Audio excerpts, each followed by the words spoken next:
Paz do Senhor, gente. Que a bondade do Senhor enche ainda mais o seu coração. Que as águas do Espírito nos façam submergir dentro do seu coração ainda mais, em nome de Jesus. Eu gostaria de pedir que você pudesse curvar sua cabeça. Vamos orar a Deus. Vamos pedir ao Senhor que nos introduza nesse lugar chamado a sua palavra. Ela é um martelo que esmiuça a penha. Ela é o sabão do lavandeiro. Ela que nos lava. Ela é o alimento das nossas vidas. A sua palavra, lâmpada para os pés, luz para os nossos caminhos, é a palavra do Senhor. Por isso, Pai, nós nos rendemos a Ti e dizemos: Deus, lava-nos com as Tuas palavras, Senhor. Lava-nos, Deus, cada um de nós na sua individualidade, no seu tempo, em modo diferente. O Senhor, na sua soberania, consegue nos alcançar com uma mesma palavra, em setores tão diferentes das nossas vidas. Só o Senhor consegue fazer isso. Por isso nós nos rendemos a Ti. Que a Tua palavra, Senhor, nos cure, nos sare, nos alimente, nos sustente, nos fortaleça. Que o Teu Espírito, o Espírito que repousou e repousa sobre Cristo Jesus, Ele venha nos tocar através da Tua palavra. Nós nos prostramos e rendemos o nosso coração a Ti. Senhor, seja destroçado, despedaçado, desmantelado toda estrutura de pensamento e argumento, Senhor, que não recebe e não se conforma com a Tua verdade pura. Seja destroçado no poderoso nome do Teu Filho Jesus Cristo. Meu Deus, que a Tua palavra venha sobre nós e alcance morada permanente. Que toda voz que não seja a voz do Teu Espírito, Senhor, ela não encontra lugar e pouso aqui. Somente a Tua voz, Senhor, somente a Tua voz. Vem com Tua graça, vem com Teu favor. Aleluia. Se você puder abrir a sua Bíblia no livro de 2 Samuel, no capítulo 11.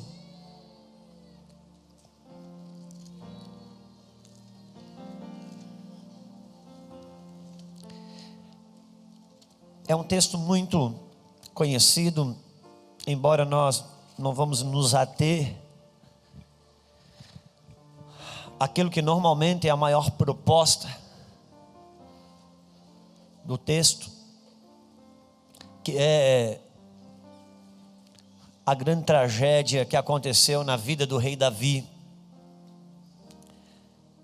No capítulo 11, no versículo 1,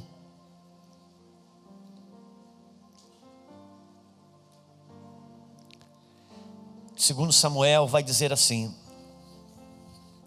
e aconteceu que, tendo decorrido 1 ano no tempo em que os reis saem para a guerra, enviou Davi a Joabe e a seus servos com ele e todo Israel, para que destruíssem os filhos de Amon e cercassem a Rabá. Porém Davi ficou em Jerusalém. E aconteceu a hora da tarde que Davi se levantou do seu leito e andava passeando no terraço da casa real, e viu do terraço uma mulher que se estava lavando ou banhando-se, e era essa mulher muito formosa à vista. E enviou Davi e perguntou por aquela mulher, e disseram: esta mulher é Betseba, filha de Eliã, mulher de Urias o heteu. Então enviou Davi mensageiros e mandou trazê-la. E entrando ela a ele se deitou com ela. E então voltou para a sua casa. E a mulher concebeu e enviou e fez-lhe saber a Davi, disse: grávida estou. Essa é uma passagem bastante conhecida, e que, em detrimento da nossa relação emocional com a pessoa de Davi, a gente gosta de dizer que foi uma queda, uma derrapada, um tropeço na vida de Davi. Porque a gente tem esse amortecedor no tribunal do nosso coração, quando a gente precisa julgar alguém que a gente ama, que a gente admira e que a gente gosta. O nosso julgamento, ele vem carregado de ternura, tem um amortecedor. E quando é uma pessoa que a gente não gosta, não precisa errar muito para a gente já colocar no inferno, né? Por isso que a gente endemoniza tanto Saul em detrimento de Davi. Só que quando a gente olha os erros que Saul cometeu e quando você vê o que Davi teve coragem de fazer, num plano de tribunal de justiça assim dos dias atuais, Saul não ia passar nenhuma noite na cadeia, ao passo que Davi, porque isso é uma coisa que acontece com a gente tem uma relação emocional muito boa com Davi. Então Davi teve um tropeço, uma coisa assim, e nós sabemos que não foi isso, amém? Embora Saul e Davi, existe uma lente, Deus tem uma maneira, tem um jeito de falar várias coisas através de uma mesma fonte. Isso é algo que Deus faz através da sua palavra. E existe uma lente, existe um óculos quando você olha para algumas coisas na Bíblia que te permite ver. E uma das coisas que uma das lentes, um dos focos, uma das leituras que se pode fazer entre Davi e Saul é que se trata da mesma pessoa quando Deus quer comunicar uma realidade espiritual. Porque Davi e Saul, eles foram reis ao mesmo tempo. Enquanto Saul estava no reino, Davi já tinha sido ungido por Deus. E Davi fala de um governo divino, debaixo de um sistema celestial. E Saul fala de um governo humano debaixo de um sistema diabólico. E os dois, eles viveram juntos. E isso na verdade fala da mesma pessoa, porque é uma leitura espiritual que Deus também nos permite conhecer, a mostrar a natureza adâmica e a nova natureza em Cristo Jesus. E Davi e Saul, de certa forma, vem nos mostrar uma mesma pessoa, eu e você. Todos nós temos um Saul dentro de nós, e todos nós temos um Davi dentro de nós. Todos nós temos a natureza da carne, que trabalha no medo, na necessidade de aparência, e todos nós também temos um adorador dentro de nós. Por isso que quando Saul estava atribulado, Davi adorava e Saul aquietava. É o que acontece quando a nossa natureza humana, adâmica, ela se atribula. Quando a gente se entrega um pouquinho à nossa nova natureza, a adorar a Deus, ela se aquieta. Isso fala de uma mesma pessoa. Desde Caim e Abel, de Isaac e Ismael, de Esaú e Jacó, você sempre vai tendo uma leitura de uma mesma pessoa, se tratando de duas naturezas, uma natureza adâmica e uma natureza espiritual. Isso todos nós temos essa luta dentro de nós.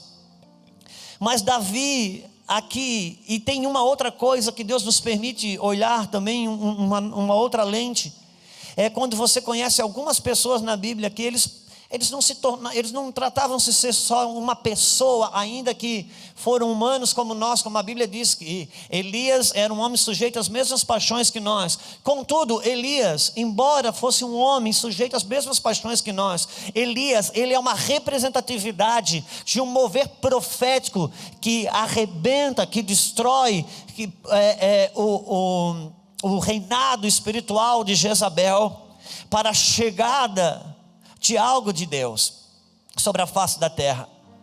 Então tem a própria Jezabel, embora ela fosse uma mulher humana, uma rainha, esposa de Acabe, ela é na Bíblia uma representatividade de um movimento, de um governo diabólico, de manipulação e controle que destrói famílias.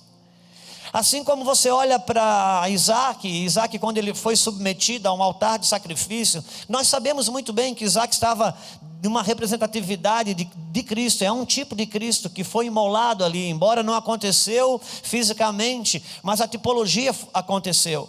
Então nós temos Abraão como um Deus Pai, Isaac como um Cristo, o seu filho Jesus Cristo. E mais tarde um moço, um secretário de Abraão, vai buscar uma esposa para Isaac. Então nós sabemos que aquele secretário representa o Espírito Santo, que traz Rebeca, a esposa, que é o Espírito Santo preparando e trazendo a noiva para casar com Jesus. Nós conhecemos essas simbologias, amém? Então nós temos aquela pessoa humana que tem muitos ensinos no campo humano para nós, mas nós também temos aquela mesma pessoa no campo profético. Como o próprio Adão, nós temos o Adão humano, que ele pecou, que ele desobedeceu a Deus. Mas nós temos o Adão profético, que figurava a pessoa de Jesus Cristo. Por isso que em Timóteo a Bíblia diz que não foi o homem enganado, foi a mulher que foi enganada. Agora, se o homem não foi enganado, se o homem não foi seduzido, como diz a Bíblia, por que ele errou? Porque o Adão humano, ele pecou, desobedeceu a Deus. Mas na figura de um Adão profético não. Porque quando Eva peca, Eva come o fruto da árvore do conhecimento do bem e do mal. Agora aquela mulher morrera, sua esposa morrera, e ela traz o alimento a ele, traz aquele fruto, e ele podia comer ou não comer. Mas Adão tinha uma aliança com ela. A Bíblia diz que Adão não foi seduzido, ele não foi enganado. E ele acaba escolhendo, sabendo que aquela mulher, ela comendo do fruto, ela ia morrer, ela ia ser expulsa do paraíso. E ele tinha uma aliança de matrimônio, ele tinha uma aliança de casamento com aquela mulher. E ele escolhe morrer, escolhe comer o fruto e morre juntamente com ela.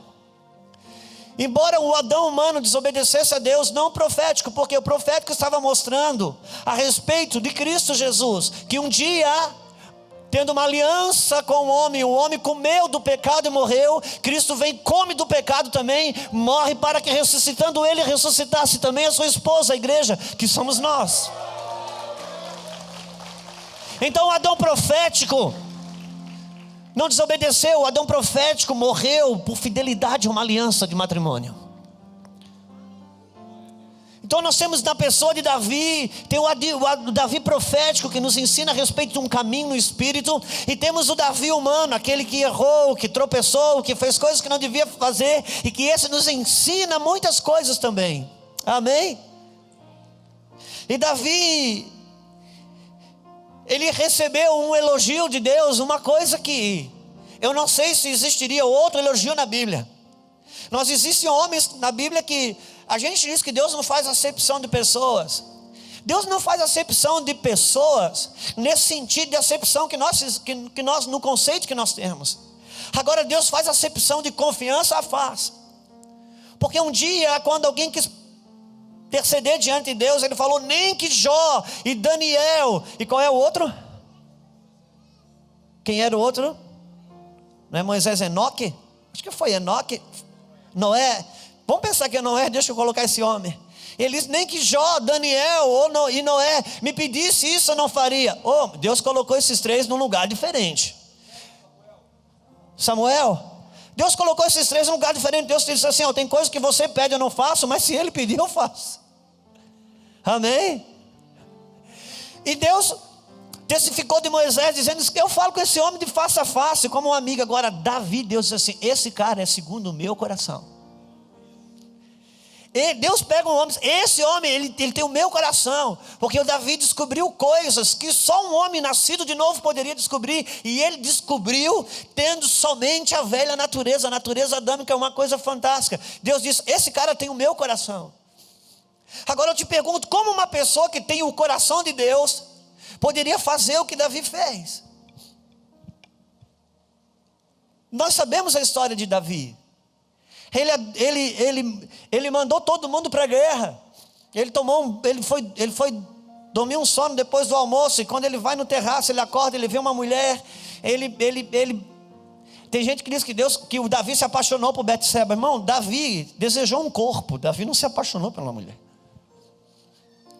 E ele manda buscar essa mulher, ele tem uma relação sexual com ela, de prazer. Ela manda avisar que está grávida. Ele pensa: como que eu vou fazer agora? Então ele tem uma ideia de mandar trazer o marido da mulher. Manda buscar o marido dessa mulher na guerra. Esse marido vem.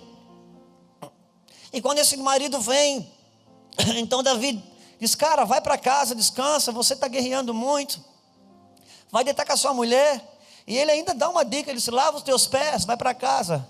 Irmão, lavar os pés na Bíblia, lê Cântico dos Cânticos que você vai entender. E Davi, e daqui a pouco aquele rapaz sai da presença de Davi, e alguém vem comunicar: ele não foi embora não, ele está dormindo na tua calçada. E ele chama esse cara: o que aconteceu? Vá deitar com a sua mulher, rapaz, você está aí cansado. E aquele homem responde uma coisa para Davi, ele diz: olha, a arca de Israel está em tenda, meu senhor Joabe está guerreando, Judá está em tenda, está todo mundo guerreando. Pela sua vida que eu não vou para casa me deitar e me alegrar com a minha mulher. Aquele homem dá um show de fidelidade para Davi. Ele estava dizendo: Davi, por causa das atuais circunstâncias, eu não me sinto no direito de ter acesso àquilo que eu tenho direito. Ao passo que Davi do outro lado estava dizendo: meu Deus, estava numa cegueira tão grande que ele não conseguiu nem ser comunicado por nada ali. Então eles ficam aí mais uns 2, 3 dias. E no dia seguinte Davi traz ele para um banquete, manda ele tomar um porre, enche a cara daquele camarada e diz: agora vai, porque bêbado já aquela consciência que a gente tem, até tomar a primeira é uma, depois que toma, quem já sabe, né? Quem tem um bom passado, ele sabe o que eu estou falando, um bom mau passado. E aquele cara mesmo bêbado, ele decide dormir na calçada. Aí vieram avisar: o cara não foi deitar com a mulher não. Ele diz: e agora, Davi, o que eu preciso fazer? Davi estava em busca de um álibi. Então, você sabe a história. Davi escreve uma carta para Joabe, o comandante que está lá na guerra. Ele disse: olha, Davi, vai chegar aí Urias, põe Urias numa frente de batalha, aproxima ele do muro, tira a retaguarda, para que alguém mata ele, e está tudo certo. E ele embrulha bem aquela cartinha, põe no bolso do Urias e diz: Urias, volta para a guerra. Quando você chegar lá, irmão, é o cara segundo o coração de Deus. Ele fez isso. Ele fez isso. Então, aquele homem vai e é morto, tudo como Davi planejou, aconteceu. E aqui, esse é o Davi humano, que embora ele tivesse o coração, segundo o coração de Deus, no tempo em que os reis saíam para a guerra, irmãos, ele escolheu não sair. O que eu quero dizer com isso? Não importa, não é que não importa, deixa eu arrancar essa palavra. Embora você seja uma boa pessoa, embora você tenha um bom coração, embora você se vê diante de Deus bem intencionado, isso não define a sua vida. O que define a sua vida é as escolhas que você faz. Porque você vê pessoas boas, pessoas maravilhosas, pessoas bem intencionadas, que amam Jesus, mas que numa escolha errada vão ter fins terríveis.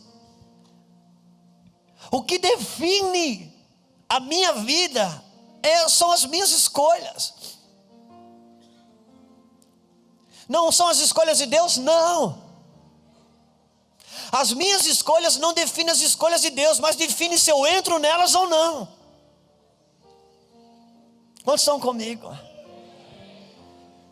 E tem gente ferida porque se vê bem intencionada. Tem gente ferida com a igreja, tem gente ferida com Deus, tem gente ferida com o evangelho, com o contexto religioso, cristão, porque se vê bem intencionada, porque olha para trás do seu histórico e diz: poxa, eu estava bem intencionado, eu fiz a coisa certa, eu que fui o justo da situação. Só que isso tudo não pode matar você. A sua escolha sim pode matar você, porque Jesus está na cruz, meu amado. E existia 2 bandidos com eles, um à sua direita e outro à sua esquerda. Os 2 bandidos, os 2 na mesma situação. E Jesus ali morrendo pelos 2, mas não conseguiu colocar os 2 no céu. Então eu te pergunto, o sacrifício de Jesus Cristo foi suficiente? Não. Jesus morreu pelos 2, mas um escolheu uma escolha de ir para o céu, e outro fez uma escolha contrária e não subiu. E Jesus não pôde fazer nada por ele, ainda que estava morrendo por ele. A sua escolha é que decide aonde que você vai.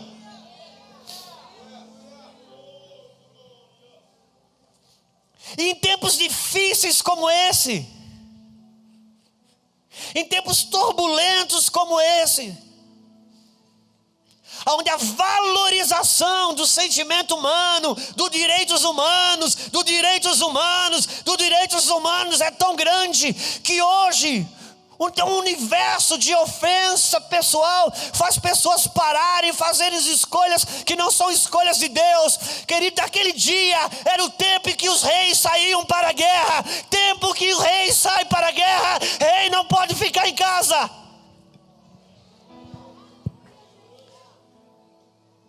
Então havia um movimento, um tempo que era um tempo do movimento do céu, mas Davi fez uma escolha fora do movimento do céu.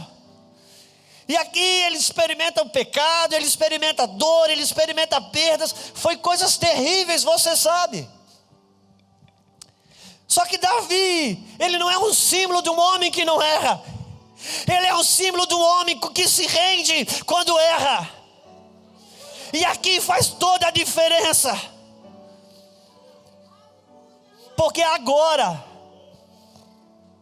nenhum rei, nenhum profeta se manteve em pé quando ousou colocar o dedo na cara de um rei e confrontar ele. Ou foi para a masmorra, ou foi para a cisterna, ou foi para o gancho. Só que Davi não. Natan, aí entra o Davi profético, aí entra o Davi na tipologia de Cristo, aí entra o Davi que ensina um caminho no Espírito, que redime, que remove injustiça, que recupera o que está perdido. É um Davi que faz escolhas em Deus, em situações adversas, até mesmo quando está errado. E o Davi e aquele Natan, o profeta, vem e diz: cara, você conhece a história, mas eu estou rememorizando ela.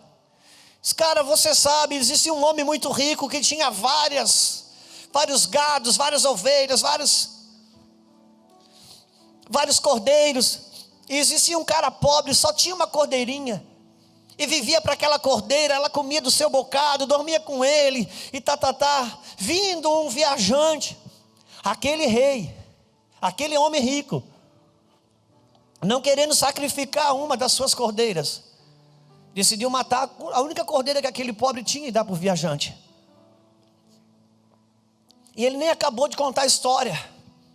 Davi, porque a gente no pecado, irmão, a gente quer matar o que o outro faz, o que o outro erra. A gente no pecado, a gente cega de um jeito que a gente quer matar o outro.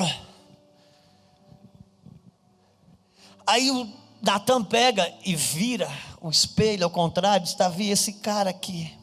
Porque Davi disse assim: esse cara não merece morrer, não merece viver. Esse cara tem que morrer, um cara desse.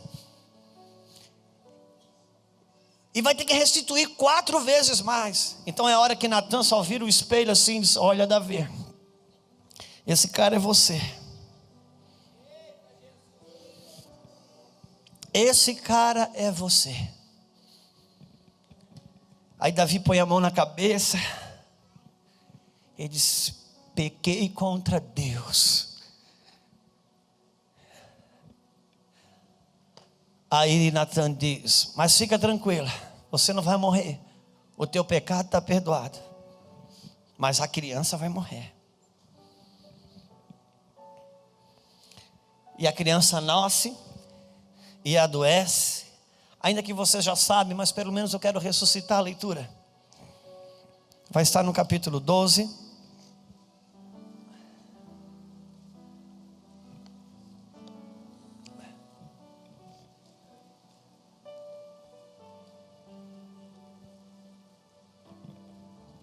capítulo 12, versículo 13, já vamos pegar a resposta de Davi. Diz assim, 2 Samuel 12, 13.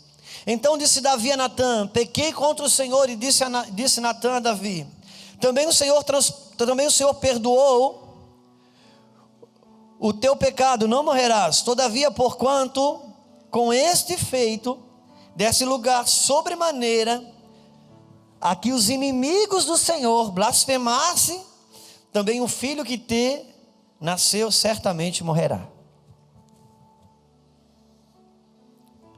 O filho que te o filho já nasceu aqui, hein, gente?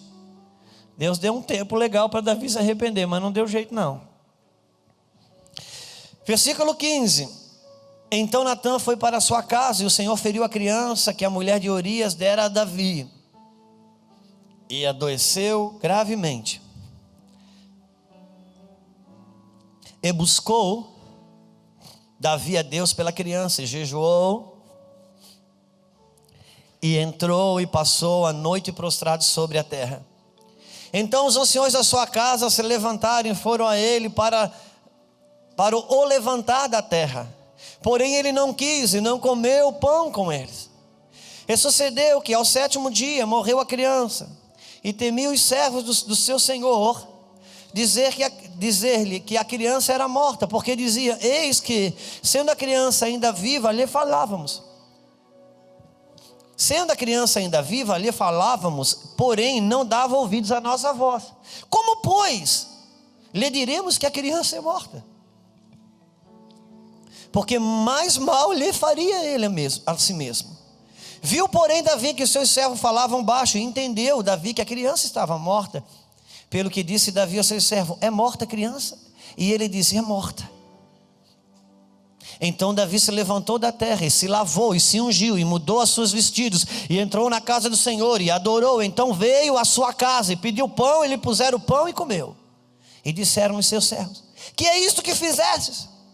Pela criança viva jejuastes e chorastes, porém depois que morreu a criança, então tu te levantas e come pão? E disse ele: vivendo ainda criança, jejuei e chorei, porque dizia: quem sabe o Senhor se compadecerá de mim e viva a criança.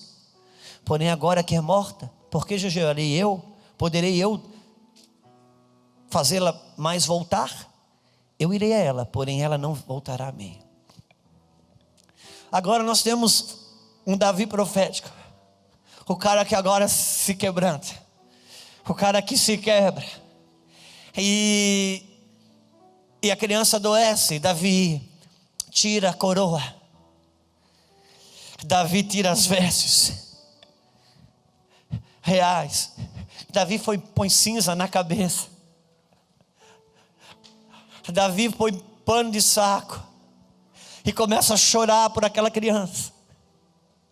E as pessoas vêm dizer: Davi, te levanta, cara, te levanta daí, meu, vão comer, te levanta daí, olha o reino, o ministério está bombando, o negócio está pegando, você não pode parar com isso aí não, te levanta, isso não é tão importante. O homem fora do movimento de Deus, no tempo em que os reis saíram para a guerra, era tempo do rei sair para a guerra, ele ficou em casa. Agora quando ele entra em Deus, no tempo que todo mundo diz: se levanta, come, festeja, ele disse: não, é tempo de chorar. Quando você entra em Deus, o movimento em fora pode ser diferente, mas você anda no movimento de Deus, e ele diz: agora é tempo de chorar. E Deus disse para Davi: essa criança vai morrer. E aí ele manifesta, porque ele é um homem segundo o coração de Deus. Porque ele, conhecendo o coração de Deus, ele disse: ainda que Deus tenha uma sentença de morte, eu conheço o coração desse Deus. Ele é carregado de compaixão, ele é carregado de misericórdia. Enquanto tiver fogo nessa criança, eu vou orar, eu vou chorar. Eu sei que Deus pode mudar isso. Então ele decide parar, para tudo, e decide lidar com a situação que ele promoveu. E de repente, ele sente que o movimento em sua volta muda. Ou começou um bochiche daqui, um bochiche de lá. E ele já percebeu, alguma coisa aconteceu do lado de fora. E ele então disse: a criança morreu, não foi? Como que Davi conseguiu perceber do lado de fora um bochicho a respeito de que a criança havia morrido? Porque Davi não estava envolvido com a sua dor pessoal. Davi estava envolvido com a dor de uma causa que precisava ser remida. Quando o Davi profético, quando o homem se alinha com Deus, ainda que ele tem dores, ainda que ele tem perdas, ainda que ele tem danos, ele não perde conexão com as necessidades e as realidades que estão em sua volta. Por quê? Porque ele não está mergulhado em si mesmo, ele está mergulhado numa causa de Deus. Um dia, a Luciana me cobrou uma postura melhor com as meninas e com ela. E eu estava vivendo dias muito difíceis. E eu disse: Luciana, eu não aguento hoje ter uma melhor reação nem para mim mesmo. Você quer que eu tenha para vocês? Ela disse: eu quero. Sim, porque esse é o evangelho. Isso é argumento de egoísta. Se você não faz por você, faça por mim, faça pelas suas filhas, porque isso sai de você, te arranca de ti mesmo. Enxerga quem está à sua volta. Pessoas em sua volta precisam de você. Você precisa estar bem, você precisa estar saudável.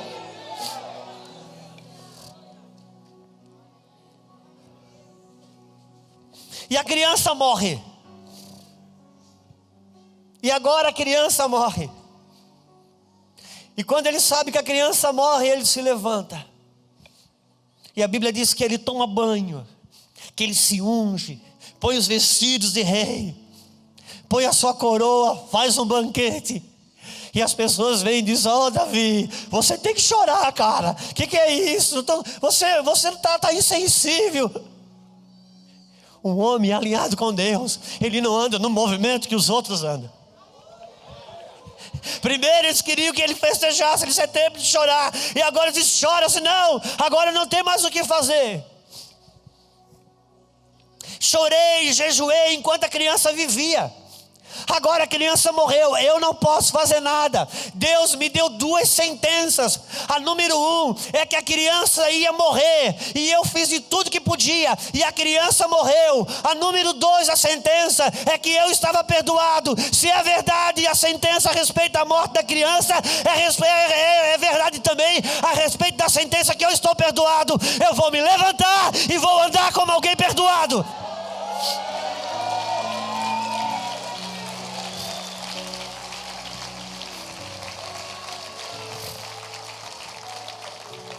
O que eu podia fazer para mudar essa situação, eu fiz. Essa situação, a criança morreu. Eu vou me levantar. Quer você me critique, quer você não me critique, eu preciso viver. Alguém precisa viver. Então levanta e anda. E disseram: Davi, o que aconteceu com você? Aconteceu é que eu estou no movimento de Deus. E quem está no movimento de Deus precisa saber enterrar aquilo que já morreu na sua vida.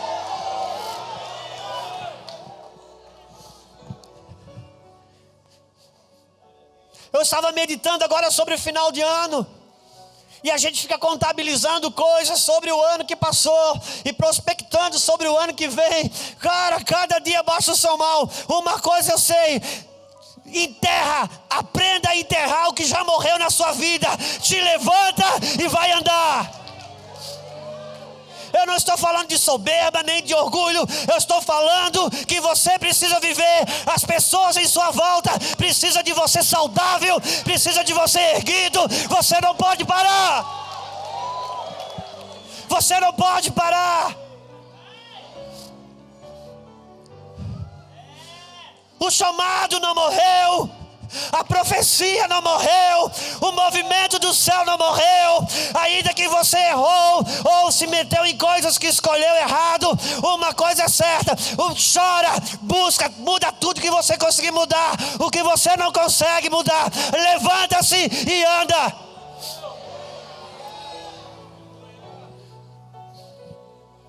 Nossas escolhas erradas, ou as escolhas erradas que outros fizeram sobre nós, elas não podem definir o curso da nossa vida. O que custou mais caro na cruz do Calvário foi o livre-arbítrio. Deus colocou na minha mão o poder de escolha, e eu escolho Deus, eu escolho prosseguir. Meu Deus, meu irmão, deixa eu te dizer uma coisa. Eu sei de onde vim, eu sei de onde que a minha casa veio. Se eu fosse depender, não me faltou motivos para parar, você pode ter certeza. Irmão, deixa eu dizer uma coisa para você. Eu não venho de uma história triste de quando eu era ímpio. Eu não venho das drogas. Eu não venho de uma família destruída. Eu tenho uma família boa demais.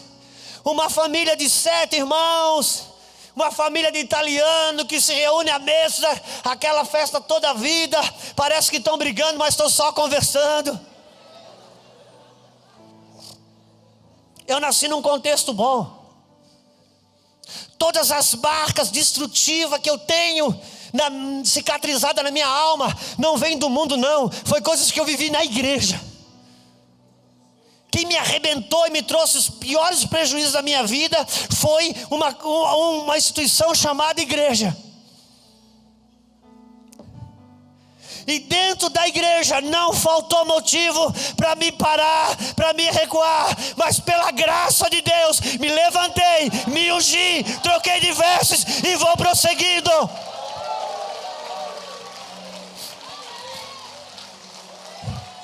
Como diz o pastor Luiz Hermínio, não se trata de uma mensagem motivacional, não. Se trata de deixar as coisas que para trás ficam e continuam para o prêmio da soberana vocação.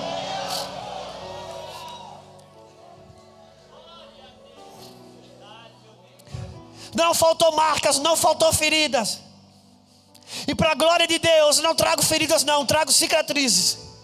Porque quem não é sarado, não levanta e não anda. E certamente não estou plenamente curado. Não, sei disso. Sei que ainda não alcancei a perfeição. Mas uma coisa faço, é que deixando as coisas que para trás ficam, prossigo para o alvo. Aprenda a enterrar o que já morreu na sua vida. Diga para o seu irmão que está do seu lado: eu não sou muito de fazer isso, mas eu vou te pedir.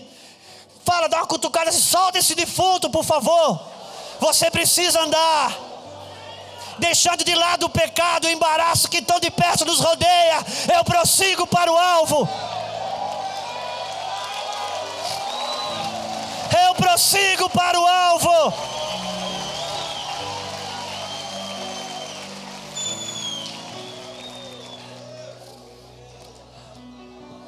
Se fizeram isso com o galho verde, o que não farão com o galho seco? O que não farão com o galho seco? A Bíblia fala de um homem paralítico que se compadeceram dele e trouxeram ele para que Jesus o tocasse. Aproximaram da casa e não havia como chegar, a multidão era grande. 4 homens generosos foram pelo telhado, abriram o telhado, amarraram aquele homem numa corda e desceram aquele homem. Quando Jesus olha para aquele homem, Jesus diz: os teus pecados te são perdoados. Logo a enfermidade daquele homem não era uma paralisia, era um relacionamento com o perdão que ele não conseguia ter. E Jesus diz: os teus pecados foram perdoados. Toma a tua maca, levanta e anda. Cara, há um tempo que Deus move céus e terras, faz as pessoas te pegarem. Se não dá para entrar, Ele abre no teto, Ele faz tudo que dá. Mas uma vez que você teve um encontro com Jesus, levanta, pega a tua cama e anda.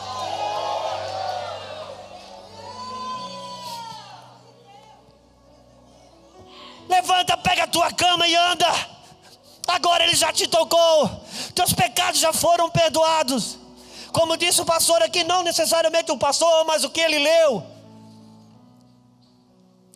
Houve riso no dia que Isaac nasceu, mas houve banquete o dia que foi desmamado.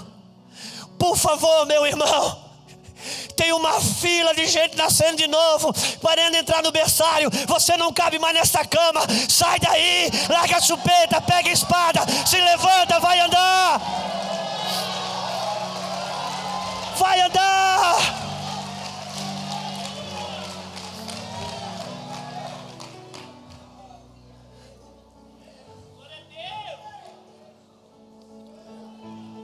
Cara, não faltou motivo para parar. Eu preguei aqui um dia, à tarde, não pode falar que é o culto da pastora assim, mas foi no culto da esposa do apóstolo Luiz Hermínio. E quando eu acabei de pregar, veio uma mulher ao meu encontro. E ela disse que fazia 12 ou 13 anos, eu posso errar nas contas, mas o fato que eu quero comunicar isso é verdadeiro. Que ela disse que ela não tinha vida, porque uma criança dela tinha morrido, e ela desde então não conseguiu mais viver, e não conseguiu ter relação com a vida, com ela mesma, nem com Deus, porque Deus permitiu que aquela criança morresse. E eu perguntei para ela: você tem mais filhos? Ela disse: tenho. Depois me veio filho. Eu tenho uma criança de 7, parece de 4 ou 5, e uma criança de 7, 8 ou 9, eu não vou lembrar, mas eram 2 crianças. E como elas estão à deriva, porque desde quando essa criança morreu, eu não consigo entender porque que Deus permitiu, e eu não consigo viver. E eu falei para ela: você vê, por causa do filho que está morto, você não permite que os que estão vivos tenham mãe. Não. Por favor, enterre o que já está morto. Tem pessoas vivas do seu lado que dependem de você. Não se trata de você, se trata de um propósito que vai além de você. Se trata de um propósito que vai além. Irmãos, a gente contabiliza o ano que passou e o ano que vem, mas o que decide, o que define, irmãos, são as nossas escolhas. As nossas escolhas. E a gente sempre fez uma escolha. Eu e a Lulu sempre fizemos uma escolha. E as nossas meninas sabem. Irmãos, a gente que é pastor é mal falado, não tem jeito. E deve ser complicado um dia que todo mundo fala bem de você, porque você não vai estar num perfil do mestre. Mas como diz a Bíblia, quando falarem mal, que seja mentindo. Quando mentindo disserem mal contra você, aí sim você é bem-aventurado. É quando mente. E nós sempre, as nossas meninas foram treinadas assim. Nada pode parar nós. Por quê? Porque as pessoas que me amam e me elogiam, eu as amo, mas elas não morreram por mim. E as que me odeiam e me criticam, também não morreram por mim. Meu Deus, se esse homem, ele me ofende, e por causa disso eu recuo na minha pegada com Deus, na minha pegada com Cristo, o princípio da idolatria já entrou em mim. Por quê? O que é idolatria? Idolatria é quando algo no seu coração ocupa um lugar que era de Cristo, ou maior do que Cristo. E se esse cara me ofende, e por causa disso eu recuo na minha pegada com Deus, é porque ele passou a ocupar um lugar em mim maior do que de Cristo. E se ele tem o poder de me parar, já não é Cristo que me move.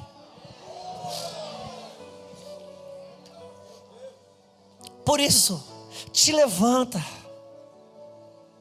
Bom, não estou falando de ser orgulhoso ou arrogante, não. Eu estou falando de você andar no movimento do céu. Se é verdade, irmão, se é verdade que Deus fala das dores que eu sofro quando eu faço escolhas erradas, então é verdade também que eu estou perdoado. Então eu vou me levantar como perdoado, e eu vou andar como perdoada. Não faltou motivos para a gente parar. Tem uma coisa que acontece no mundo do evangelismo. As pessoas que gostam de fazer evangelismo na rua, uma coisa que acontece é que 10 pessoas que é evangelizada na rua, você vai saber aqui no Brasil que 7 é desviada. E das 7 desviadas, você vai ouvir pelo menos de 6 delas que elas estão machucadas com a igreja, porque a igreja machucou ela. Aí sabe o que acontece? A equipe de evangelismo volta para a igreja braba com a igreja e com ódio do pastor. Bom, a impressão que dá é que quem está aqui dentro nunca foi ofendido. Não, querido, quem está aqui dentro foi ofendido igual, decidiu escolhas diferentes. Isso é que muda. Agora, sarado pelas suas escolhas, então tem uma palavra para trazer de volta o ofendido. Se não, volta para casa com raiva da igreja. Está dizendo, é verdade mesmo, ninguém presta. Cara, aí você tem o Facebook para potencializar isso. É uma coisa fantástica. Não. Eu vou fazer escolhas segundo Deus. Olha, deixa eu dizer uma coisa para você. Apocalipse, Jesus fala com 7 igrejas. E tem uma, literalmente, que ele diz, vocês estão desviados. Inclusive, eu já não estou mais aí dentro, eu estou do lado de fora. E estou batendo para entrar e ninguém deixa. Mas a essa igreja, ele chamou de igreja. E aquele pastor, ele chamou de anjo da igreja. Seja como for, a visão de Jesus não mudou a respeito deles. O que Deus pensa sobre mim não mudou. Quero encerrar dizendo, de quanto Gideão fala forte em mim. Você sabe, quando Deus visitou Gideão, ele estava malhando trigo no lagar. Ele estava malhando trigo no lagar porque ele estava com medo dos medianitas. Porque naquela época era colheita de trigo, não era colheita de uva. E os medianitas esperavam Israel colher para vir roubar a colheita. Então ele se adiantou, pegou a colheita de trigo. E ele disse, eu vou malhar esse trigo lá no lagar, onde pisa as uvas, porque não é tempo de uva. Se eles virem, eles não vão lá. E aí ele está apavorado. Cada mexida fora do lagar poderia ser os medianitas. De repente Deus aparece e diz, Gideão, homem valente. Eu digo, cara, como Deus pode chamar de valente um cara que está morrendo de medo? Uma coisa, meu amado, é como você se vê, e outra coisa é como Deus te vê. Te levanta e escolha andar. Não estaríamos experimentando coisas que experimentamos hoje se não tivéssemos feito a escolha de continuar em Deus, mas continuar não ferido. Continuar não ferido. Agora nós vamos falar até em igreja. Até em igreja nós vamos falar. Quem podia imaginar um cara que ia para a escola só para comer merenda e pegar piolho? Quem podia imaginar? Paulo diz, eu não faço a sua graça em vão. As suas escolhas é que vão definir onde você vai. Irmão, não atribui tudo a Deus, não. Com medo de roubar a soberania de Deus, não.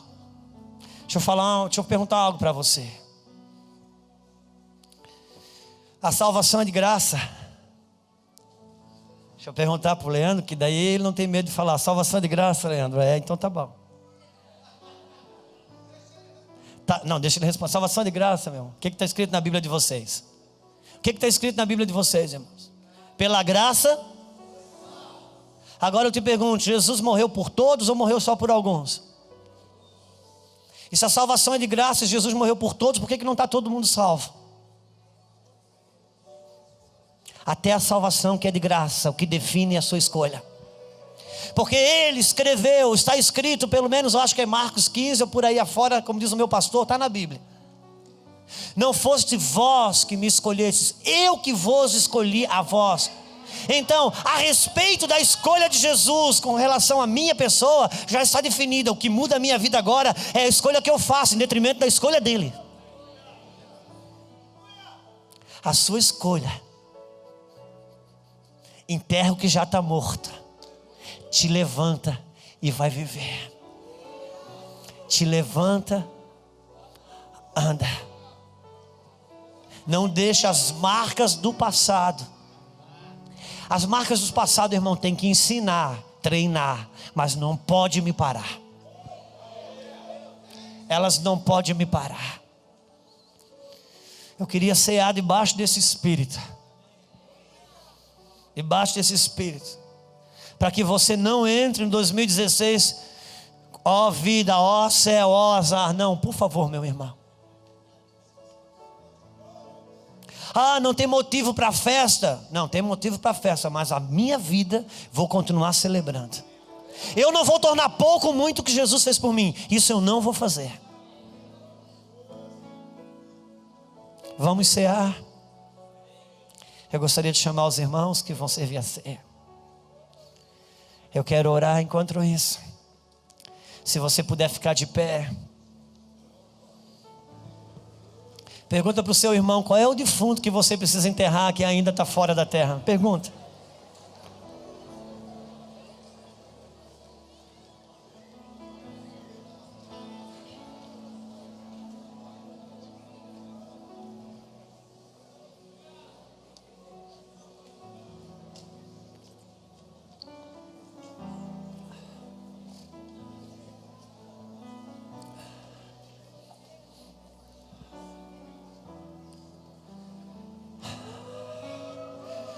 Eu gostaria que nós ministrássemos um pouquinho ao Senhor, porque esse momento é muito particular. Enquanto a gente está aqui, o Espírito Santo está falando com cada um na sua realidade, na sua vida.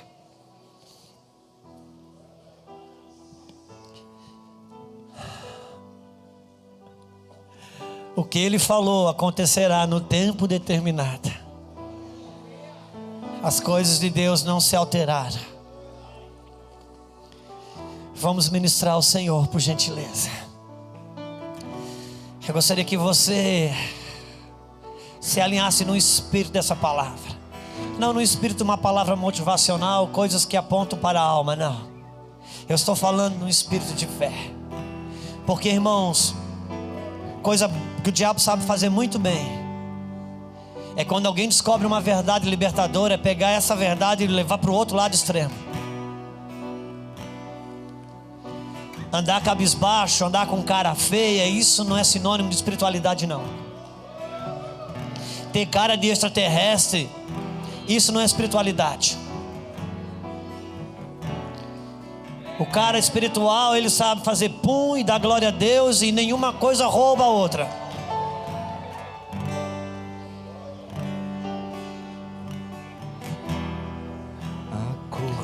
Uma coisa é espiritualidade, outra coisa é espiritualismo.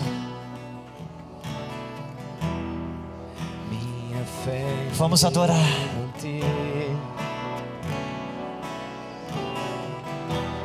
Receber o prêmio no fim,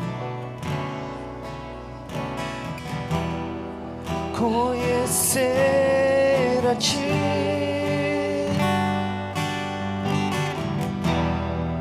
a corrida correrei,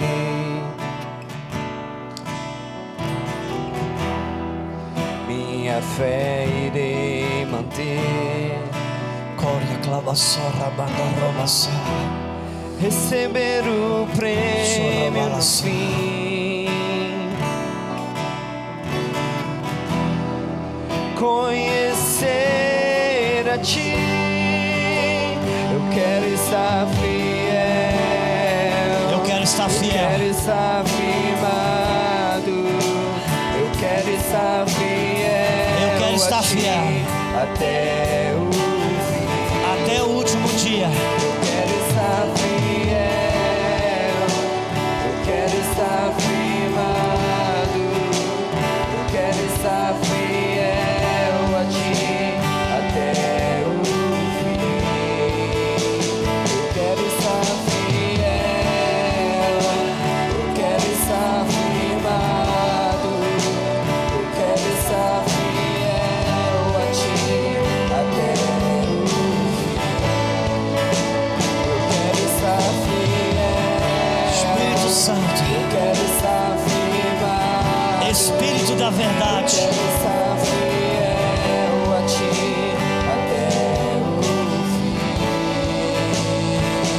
temos uma escolha.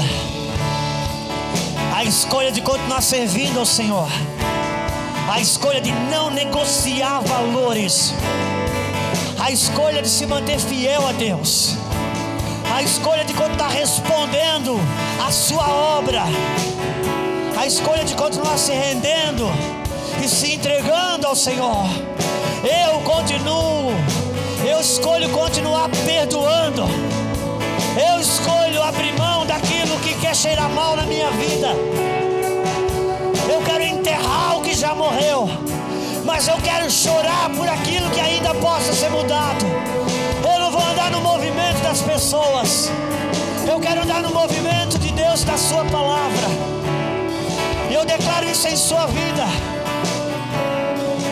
Eu declaro em sua vida escolhas acertadas. O pastor Fernando falou aqui. Deus falou para Caim: cara, você errou. Por que você está irado? Por que você está com o semblante caído? Eu reprovei você, mas eu não estou de mal com você. Eu só estou te dando, eu estou te falando, cara, acerta, faz direito, que o seu semblante vai mudar, o teu coração vai mudar. Eu não mudo quando você erra, quem muda é você. Irmão, o salário do pecado é a morte, amém? E como é que eu aprendo isso? Eu aprendo que a morte é o salário do pecado. A morte não é o salário de Deus. O salário de Deus é a vida em Cristo Jesus. Quando eu peco, Deus não me mata. Quem me mata é o pecado. Por isso que Deus diz: escolhe sair do pecado. Por que, Deus?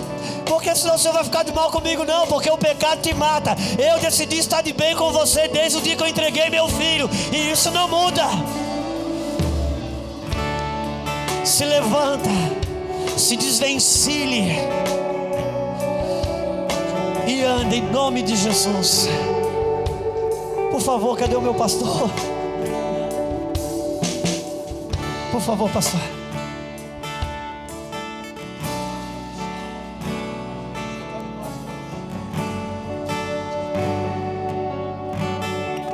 Glória a Deus. Que palavra poderosa, irmãos.